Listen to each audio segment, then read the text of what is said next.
Hello everyone, this is your princess of Suburbia, princess in Suburbia, again in Arizona, sunny Arizona. Anyhow, so I am on my way to visit a special person today.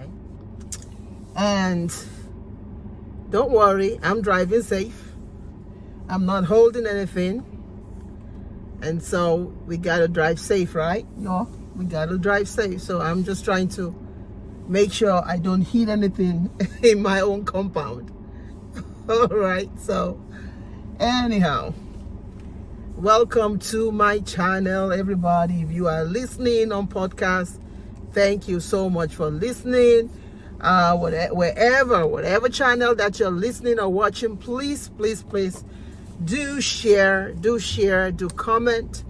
Your comments mean the world to me. It helps me to know that I am on the right path and I'm doing what I need to do. All right. So,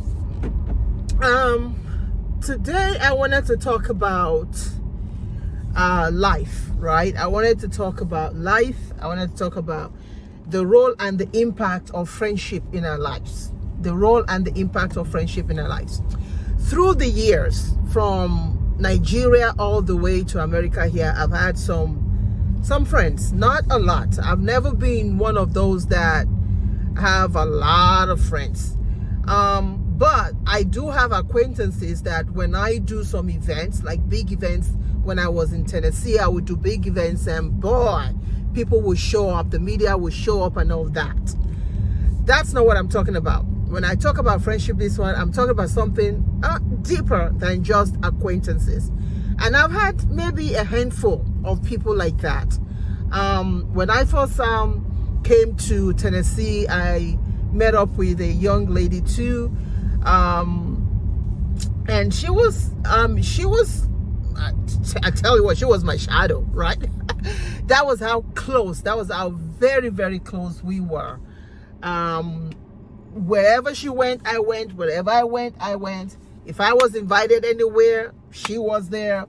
When I started my show, The Princess of Suburbia, I did one show and then I invited her and she became a big part of that show too.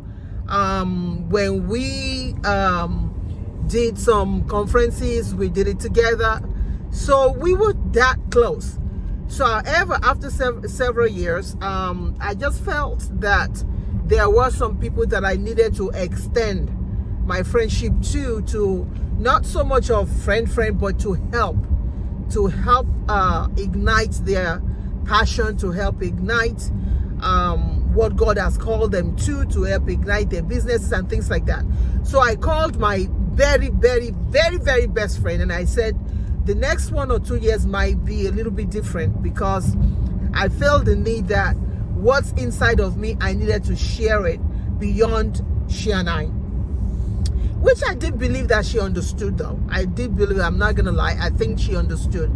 So which means that there were certain things that responsibilities that we were doing together that she ended up, carrying on that responsibilities, why I ended up meeting up with all these other ladies.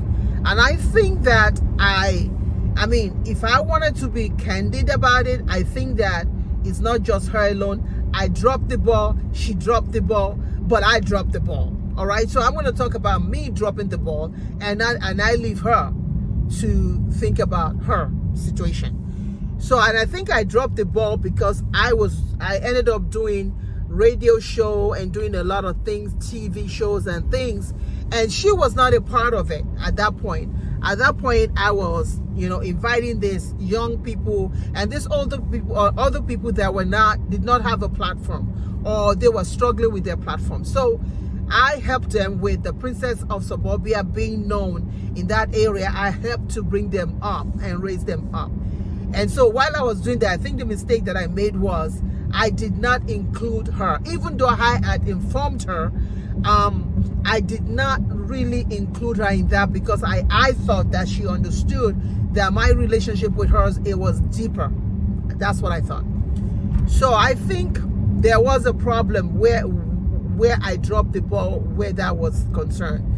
And at the end of the day, the same people that I tried to create platforms for, kind of, you know, even one of them I took to Nigeria with me, all expenses paid and all that. And I think, I'm not sure if they appreciated it, but at the end of the day, I got stabbed. Let's just put it that way. I got stabbed, and I got stabbed really bad. So I finally had an opportunity to now go back and talk to my friend, which I really did believe was my best friend. And I apologized for dropping the ball and not really thinking about her and her feelings in this. Now, what was interesting about that was that when we were discussing that, not once did she even say, okay, I think I can think about mine too. On my part, I think there were some things that I should have done. Perhaps when I was hurt, I should have reached out to you and said, okay, princess, knock it off. Yeah, I'm hurt by this, but I didn't. So I expected her to also come out and say what she was feeling, or how she felt that I betrayed her, or whatever, or what role that she played in the breakdown of our relationship. But she never did. So I just left it like that. So one night I decided, you know what? I was just going to call her, and I was going to go stay a night at her house, which was what we always did. She would come to my house. My husband was very free, allowed us to do whatever. She would come to my house. She would stay there for 3 days and things like that. So I just said, okay, I was going to do that just to show her that everything was done. So I went and I stayed at the house that day, and I knew things had changed.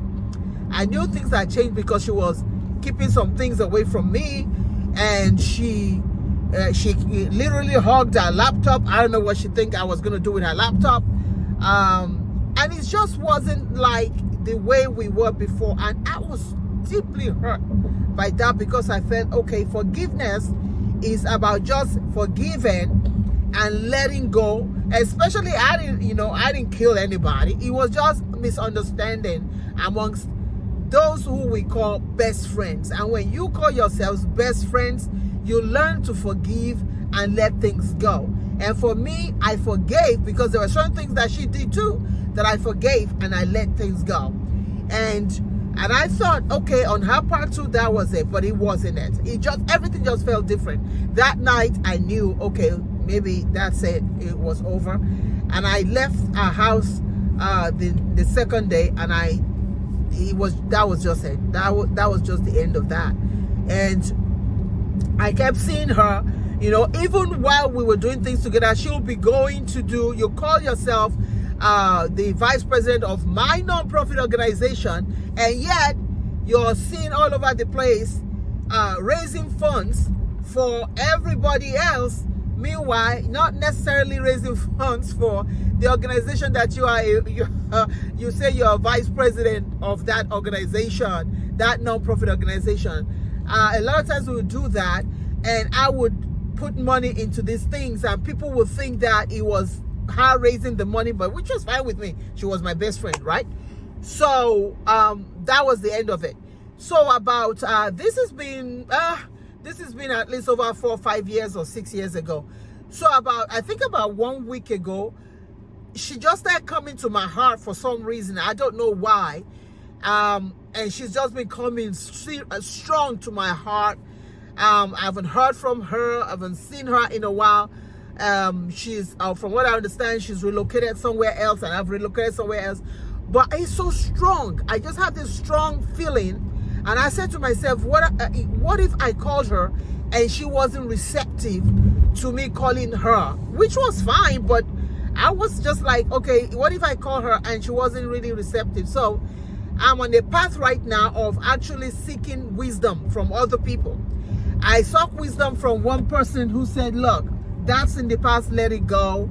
I sought one who said, well, if you're feeling that way, perhaps maybe something, you guys are older now, something is about to happen, don't ever regret it. Then I remembered my brother-in-law who just passed about last month in Nigeria, that I never got a chance to say goodbye to, never knew anything was wrong with him. And today I regret that I didn't take the time to actually tell him how much I care about him. So I'm on a path to really finding out what to do where this is concerned.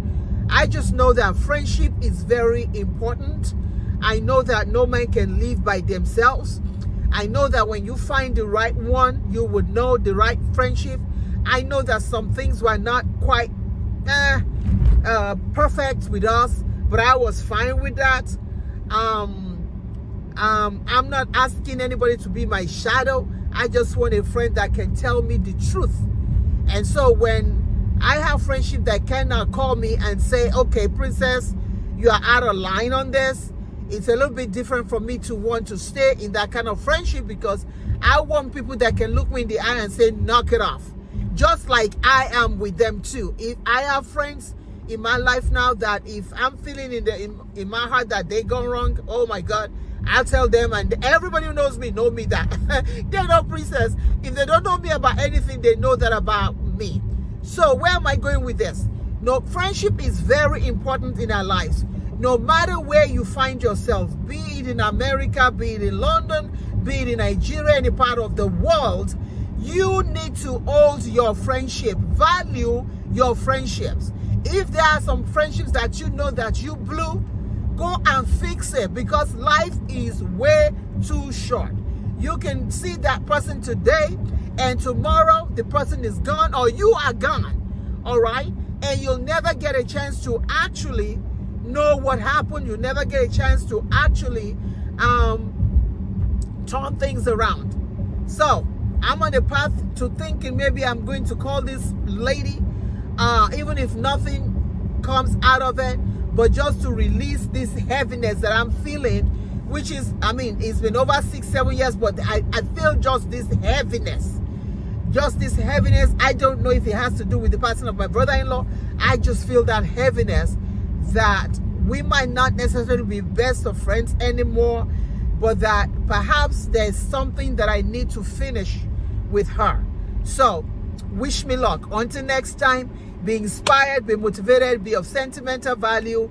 Understand that you are the hero in your life story. Do not allow anybody to rewrite your story. You are powerful. You are bad. You are, you know, when I say bad, I mean bad in a great sense. You can rock this world, but understand that you cannot rock it alone. All right, until next time, see you soon. Bye-bye.